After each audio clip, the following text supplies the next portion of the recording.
kilaw nga. Namumula talaga. Ano? Namumula yung chicken.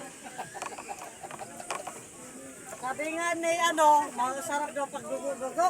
Atay, Roy. Pwede makuha to? Yan na, kunin mo na. Fried Hindi, chicken. talong sa ni Marvin. Kung ka doon, harap ng kabila Fried dito. chicken. Hindi, ikutin ko lang. Insulid na to eh. Ikutin ko lang para ano. Huwag natin ito para may pagkain ng aso. Ayoko na lang. Oh, daming kanin yung bibig mo to. Para lahat ng makukuha. Baka hindi nyo pa mangsukan, no? Pampabigat pa yun sa sasakyan. Ano to?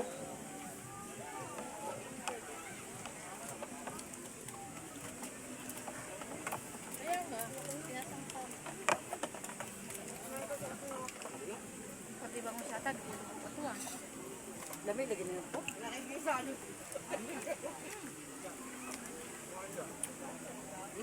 Sarap. Ano, tamis pa sa asin. Pre! Kami Ano kayo! ba yan sila? Kaya ko na. Sarap no? Ganun Wala ako na eh. po sila.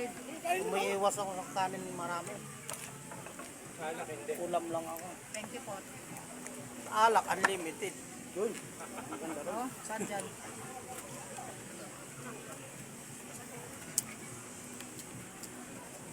Manamis-namis.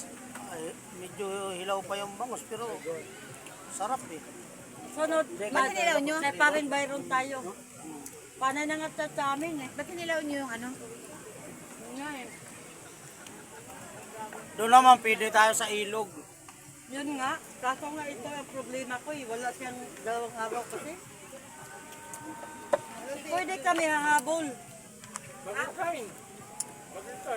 Yun na nga, ang ibig kong sabihin, kayo anytime, di ba? Dalawang araw. Para mag-enjoy.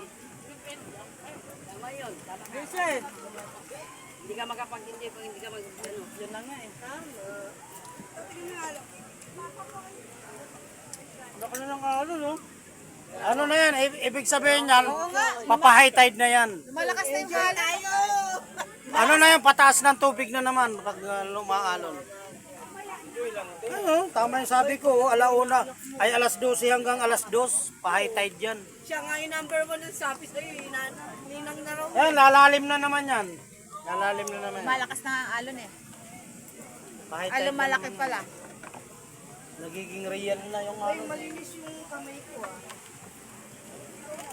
Hinihin mo yan. Pero malinis pa rin dito kasi malaki. Kamay is March Lane no? Kaya kailangan talaga nila linis. March Lane, nakakamay Lane.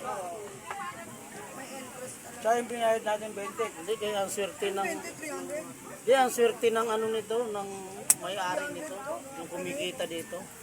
Ang swerte ng lugar na to.